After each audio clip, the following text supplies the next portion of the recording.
Muy buenas tardes. Hoy voy a compartir con ustedes el tema sobre la Navidad. Y para tratar sobre este tema lo voy a dividir en 3 subtemas. El primero es la Navidad, qué significa y cuál fue su origen. El segundo subtema es, ¿podemos los cristianos celebrar o no celebrar la Navidad? Y el tercer subtema es la Navidad, una oportunidad para evangelizar. Entonces, empecemos. ¿Qué significa Navidad? Navidad viene de la palabra latina natividad, o exactamente nativitas. Viene de la palabra latina nativitas, que significa nacimiento. Y entonces en Navidad estamos celebrando el nacimiento de nuestro Señor y Salvador Jesucristo. Ese es el significado de la Navidad.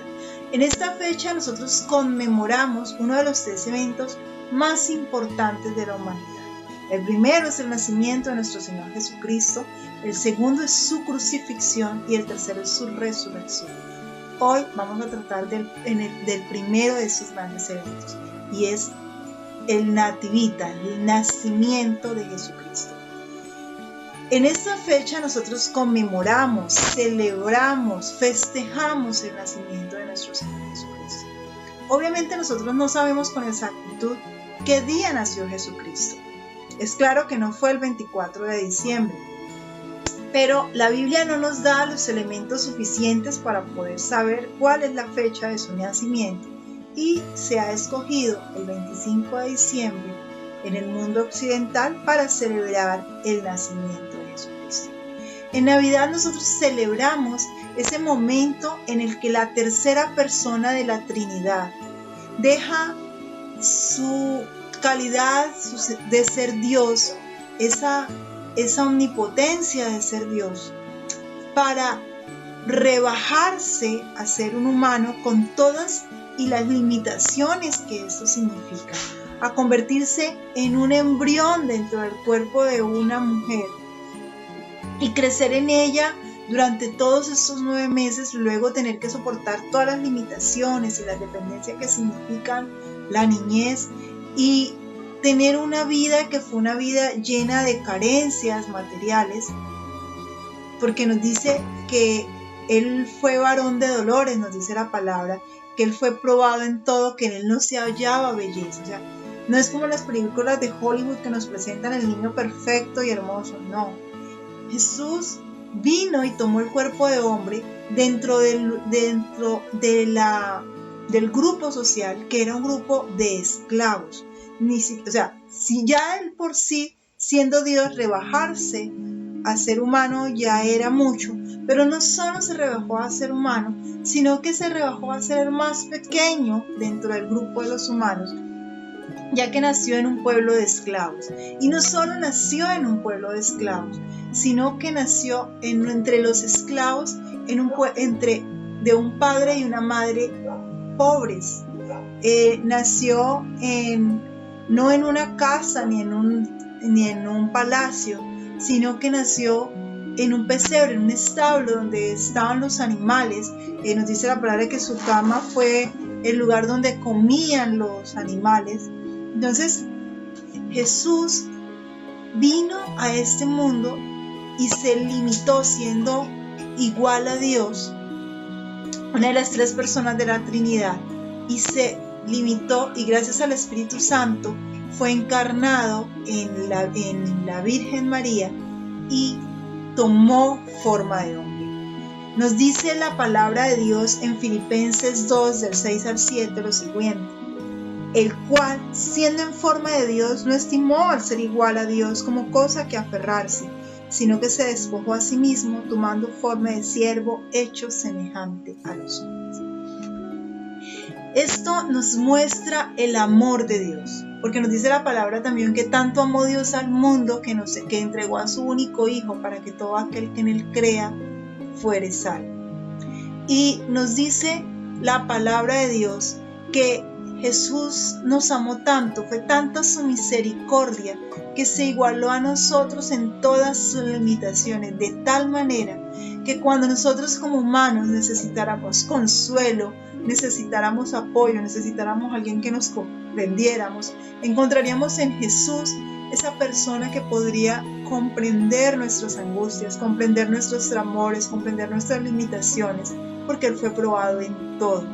Él fue tentado en todo, Él soportó todas las limitaciones.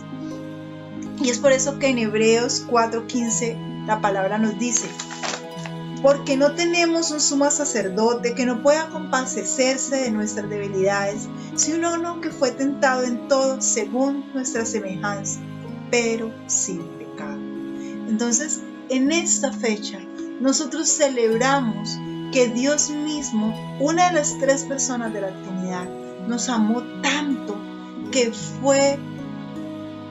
se despojó de su deidad y se hizo hombre con todas y cada una de las limitaciones que representaba convertirse desde un embrión y tener todas las dependencias y las limitaciones humanas.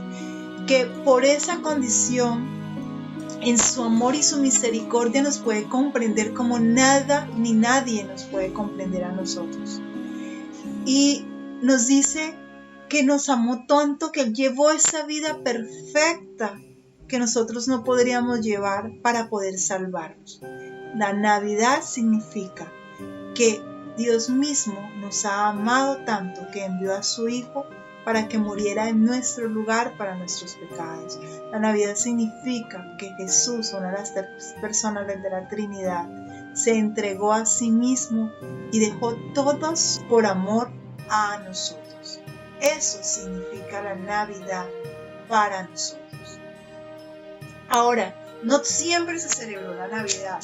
Hubo una época, por ejemplo, podemos ver en el Nuevo Testamento, cuando leemos las cartas de los apóstoles, o los hechos de los apóstoles, que no nos dan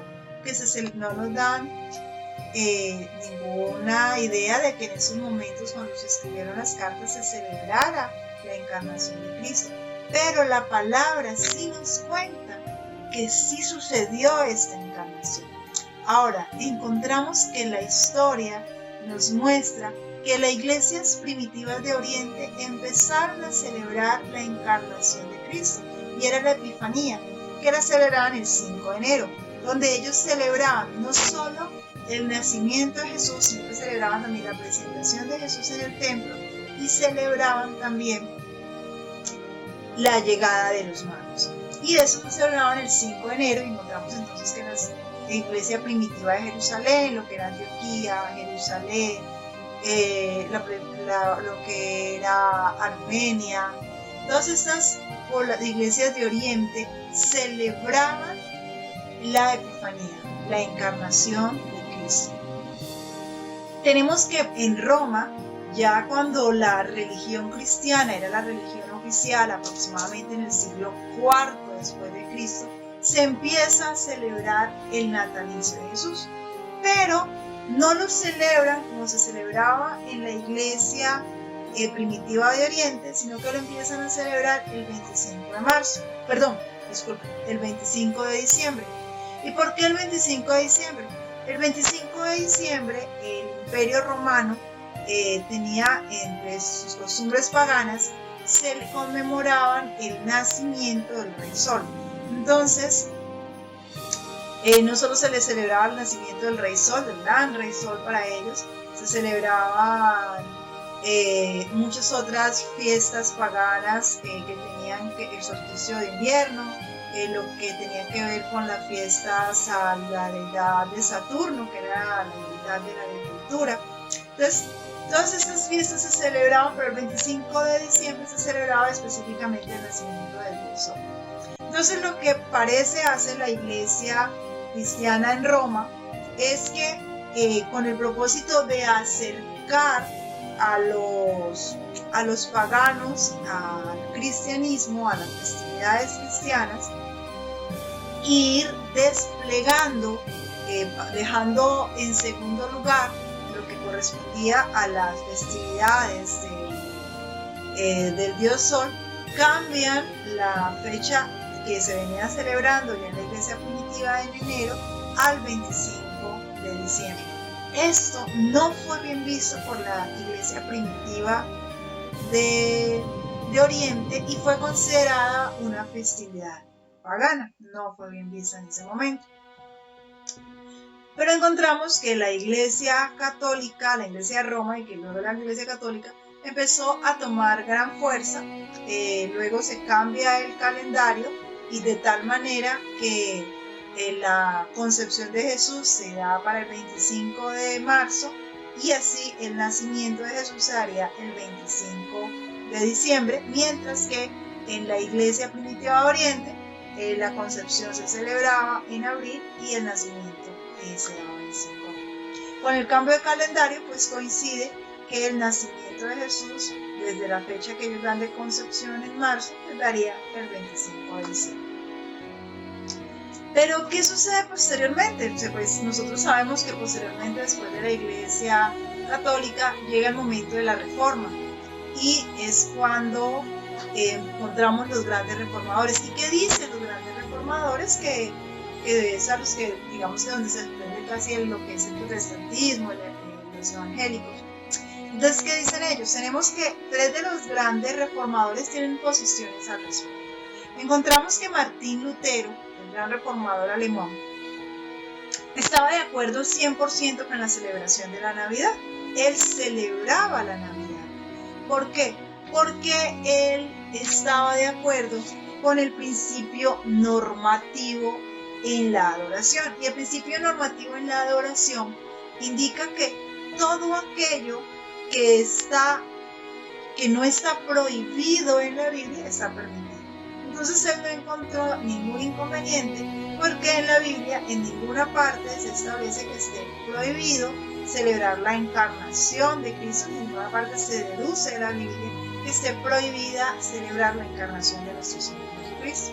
Entonces Martín Lutero no tuvo inconveniente en continuar celebrando lo que era el nacimiento de nuestro Señor Jesucristo y encontramos que un gran número de sus prédicas que se refieren al nacimiento de Jesucristo, a la encarnación del Verbo, se dan para esta época de Navidad y es aprovechada para la evangelización. Pero al otro extremo de Martín Lutero, más o menos contemporáneo con Martín Lutero, tenemos a otro que es sacerdote católico que es reformador y es el suizo Ursiro Zwinglio. Él es el gran reformador de lo que hoy es Suiza y él, a contrario de Martín Lutero, él está de acuerdo con el principio regulativo en la adoración. Este principio regulativo en la adoración, en contrariedad de lo que dice el principio normativo en la adoración, indica que solo podemos hacer aquello que sea permitido en la palabra de Dios. Todo lo que no esté permitido en la palabra de Dios está prohibido. Entonces, desde ese punto de vista, como en la palabra de Dios no se nos indica que podamos celebrar el natalicio de Jesús, la encarnación del Verbo, entonces él consideraba que no se podía celebrar la Navidad y se deshizo de todo lo que tuviera que ver con la celebración de la Navidad. Y con él encontramos a los puritanos ingleses, encontramos a los presbiterianos escoceses, y otras corrientes que como Zwinglio, Ursiro Zwinglio, no estaban de acuerdo con la celebración de la Navidad. Y podemos incluso encontrar que en algún periodo en Gran Bretaña, cuando por ejemplo el Parlamento fue dirigido por los puritanos, estuvo totalmente prohibida la celebración de la Navidad. Podemos encontrar, por ejemplo, que en Estados Unidos, en Boston, hubo periodos en los que estuvo prohibida la Navidad y que como tal la Navidad solo se celebraba por lo que eran los católicos y los anglicanos, pero los puritanos no lo celebraban, ellos celebraban lo que era la Acción de Gracias y otras festividades, pero no la Navidad. La Navidad como tal solo viene a ser celebrada en Estados Unidos ya en el siglo XIX. Nosotros en Latinoamérica, pues como veníamos de tradición católica, pues sí la la hemos celebrado. Entonces aquí encontramos que un reformador no está de acuerdo con la celebración de la Navidad y otro reformador, como es el gran Martín Lutero, sí está de acuerdo con la Navidad. Pero encontramos un punto intermedio y ahí encontramos a Juan Calvino. Juan Calvino, aunque algunos dicen que no está de acuerdo, encontramos que, por ejemplo, en sus cartas, en una carta de enero de 1551, otra carta de marzo de 1555, nos deja ver que él estaba de acuerdo con la celebración de la Navidad, pero lo que no estaba de acuerdo es que se condenara a quienes la celebraban o a quienes no lo celebraban. Es así como en su carta de enero de 1551, él manifiesta que cuando él llega a ministrar en la congregación de Ginebra, allí ya antes de que él llegara ya estaba prohibida la celebración de la Navidad y él la celebraba pero a nivel personal, no lo celebraba porque ya estaba prohibido. Y en una carta de marzo de 1555 encontramos que tiene como una posición más clara y nos deja ver que él consideraba que no se debía criticar a aquellas congregaciones, a aquellas iglesias que decidían celebrar la Navidad, porque esto era algo que debían definir de acuerdo a sus convicciones los líderes de cada congregación. Entonces, partiendo de este punto, que es un punto más de acuerdo con la concepción paulina, porque encontramos, por ejemplo, que en Romanos 14:5, Pablo nos dice: uno hace diferencia entre día y día y otro juzga iguales todos los días, cada uno esté plenamente convencido en su propio. Entonces, aquí Pablo nos deja claro, y lo podemos ver con mayor tranquilidad si leemos todo el capítulo 14 de Romanos, que él es muy claro al establecer, por ejemplo, con relación a que si se podían o no se podían comer determinadas comidas, que esto depende de la convicción de cada persona, a la libertad que cada persona tiene en Cristo. Que si esa persona en sus convicciones considera que no debía comer determinada comida porque había sido sacrificada a ídolos y eso, y entonces no podía comer eso, no podía comer carne, pues no lo comiera. Pero si alguien en su entera libertad consideraba que podía hacerlo y eso no lo consideraba como pecado porque sabía que los ídolos no eran nada, entonces pues podía hacerlo. Y por ejemplo encontramos que en el capítulo 14 del versículos del 1 al 5, el 5 ya lo leímos, del 1 al 5 nos dice: recibid al débil en su fe, pero no para contender sobre opiniones, porque uno cree que se ha de comer de todo, otro, que es débil, come legumbres. El que come no menosprecie al que no come, y el que no come no juzgue al que come, porque Dios le ha recibido. ¿Tú quién eres que juzgas al criado ajeno?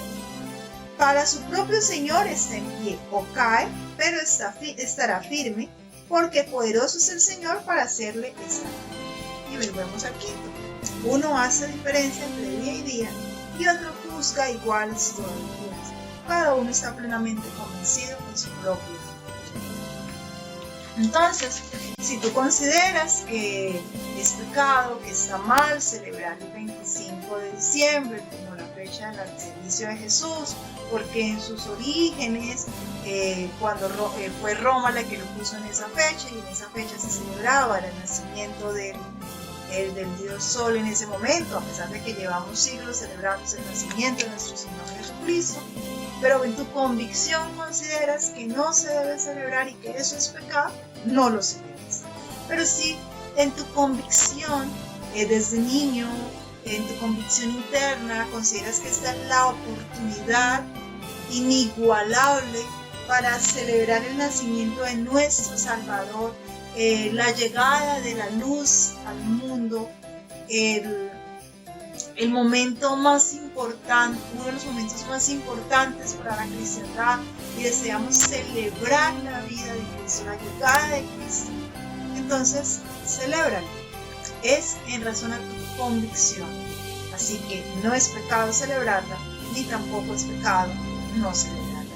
encontramos que grandes reformadores como Martín Lutero estaban de acuerdo con celebrarla, pero encontramos que otros, como el reformador suizo, no estaba de acuerdo, y otro gran reformador como fue Juan Calvino, pues consideraba que era convicción de cada uno. Y si vamos a la palabra de Dios, encontramos que Pablo pues, nos da luces al respecto, indicando que depende de nuestra convicción. Y cerramos este punto con Romanos 14:23. Pero el que duda sobre lo que come es condenado porque no lo hace con fe. Y todo lo que no proviene de la fe es pecado. Así que es tu convicción. Si para tu convicción está bien poner el árbol de Navidad y ponerle las luces y recordar la luz que es Cristo, que vino al mundo y que nos dice que cuando la aceptamos somos luz para el mundo y esa luz representa la luz de Cristo. Genial, celébralo. Pero si para tu convicción no se debe poner porque eso pertenece a una celebración pagana y tiene un raíz pagana, no lo pongas. Si en tu convicción consideras que poner el pesebre es el recordatorio de ese amor, de esa llegada de Cristo, de celebrar, de darle el lugar más importante en tu casa para recordar su nacimiento, ponlo. Pero si consideras que no está bien porque esto representa, no lo hagas, es tu convicción. Entonces, los que sí decidimos, los que estamos de acuerdo con celebrar la Navidad, porque lo consideramos el evento más importante y porque como no sabemos, como dije al principio, como no sabemos cuál fue la fecha exacta del nacimiento de Jesús, porque las palabras no nos da pistas exactas sobre esa fecha. Lo que sí sabemos es que no fue el 25 de diciembre, pero la fecha que está establecida en Occidente para celebrarla. Pues entonces decidimos celebrar en esta fecha, y en esta fecha conmemoramos su llegada, celebramos su llegada. Entonces tomemos como una oportunidad este momento para recordar su nacimiento, para compartirle a los demás el nacimiento de Cristo y recordar que el protagonista de la Navidad es Jesucristo. No es Santa Claus, no es los regalos, no es las fiestas, no es la cena, no es la lista de compras, no es estar en familia, no. Esos son elementos que se adicionan a la fiesta. La festividad de cuando cumplimos años, el que está cumpliendo años es el protagonista. El protagonista no es la comida, el protagonista no son los invitados, el protagonista no son los regalos, el protagonista es el que está cumpliendo años. Entonces, en Navidad el protagonista es Cristo. Y es nuestro deber como cristianos recordarle al mundo quién es el protagonista de la Navidad y no permitir desde ningún punto de vista que se le quite el lugar del protagonismo que debe tener Cristo. Entonces, no es alejarnos nosotros de la festividad y decir, no, eso es una festividad. No, aprovechamos este momento para cuando estemos compartiendo, cuando estemos abriendo los regalos, recordarles que cuando repartimos los regalos, estamos recordando que se nos dio, que a nosotros primero se nos dio el gran regalo, que es la vida de Cristo. Que se nos dio el regalo, que es Cristo. Y recordemos lo que nos dice Lucas en su capítulo 2, versículos 11. Porque os ha nacido hoy en la ciudad de David un Salvador, que es Cristo el Señor. Y seamos como los pastores a los que les fue anunciado el nacimiento de Cristo, que fueron y lo contaron a todos que había nacido el Salvador. Seamos nosotros quienes despleguemos, quienes comuniquemos, quienes no perdamos la oportunidad para recordar que nos ha nacido el Salvador. Que hoy, que el día 25 de diciembre estamos recordando el nacimiento de nuestro Salvador, de la luz que vino al mundo. Que no perdamos oportunidad si estamos en mitad del árbol y tenemos la oportunidad de decir, ven esas luces representan la luz que yo tengo. Que no perdamos oportunidad si están leyendo la novena para resaltar todos aquellos versículos que son tomados de la palabra de Dios y que nos recuerdan el nacimiento de nuestro Señor Jesucristo. Que si se nos da la oportunidad tengamos nuestra Biblia a la mano con los versículos adecuados para recordar en Marcos, en Lucas, lo que nos dicen ellos del nacimiento del Señor. Que sea esta una oportunidad para evangelizar, que sea una oportunidad para recordar quién es el protagonista de esta fiesta y qué es y a quién estamos celebrando. Entonces, hermanos, los invito a que celebremos en esta fecha el nacimiento de nuestro Señor Jesucristo. Y si tú no has invitado a Cristo a tu corazón y estás escuchando esta conferencia, esta prédica, pues te invito entonces a que invites a Jesús a tu corazón, que lo invites a que Él nazca en tu corazón y Él tome el control de tu vida, para que puedas recibir ese regalo maravilloso que Él vino a darte. Él vino a este mundo, Él dejó todas sus comodidades, dejó toda su deidad, nació con todas las limitaciones humanas, nació en un pesebre, nació en el lugar más pobre, pasó por todas las necesidades, por todas las limitaciones, por todas las pruebas que un ser humano puede pasar, y pasó por todas las tentaciones y no pecó, con el propósito que tú y que yo pudiéramos ser salvos, porque ni tú ni yo podemos llevar una vida sin pecado. Así que Él vino, vivió la vida que tú y yo no podíamos vivir, la vivió sin pecado alguno, y de esa manera luego se entregó en la cruz, entregó su vida, porque nadie la tomó, Él mismo la entregó en la cruz para poder pagar los pecados que tú y yo no podemos pagar, para morir en nuestro lugar y de esta manera poder pagar esa deuda que nosotros no podíamos pagar. Y así, si tú le aceptas en este momento como tu Señor y Salvador, lo invitas a que tome el control de tu vida, te entregas a Él, te arrepientes de todo aquello que has cometido y le pides a Él que tome el control de tu vida, Él va a aceptar esa invitación. Él llegará a tu vida y tomará el control de ella y te hará una nueva criatura y permitirá que seas salvo, porque todo aquel que le acepta como su Señor y Salvador, que declara con su boca que Jesús es su Señor y lo acepta en su corazón, es salvo. Esa es la promesa de la palabra de Dios y eso es lo que celebramos, que nuestro Salvador llegó a nosotros. Que Dios los bendiga.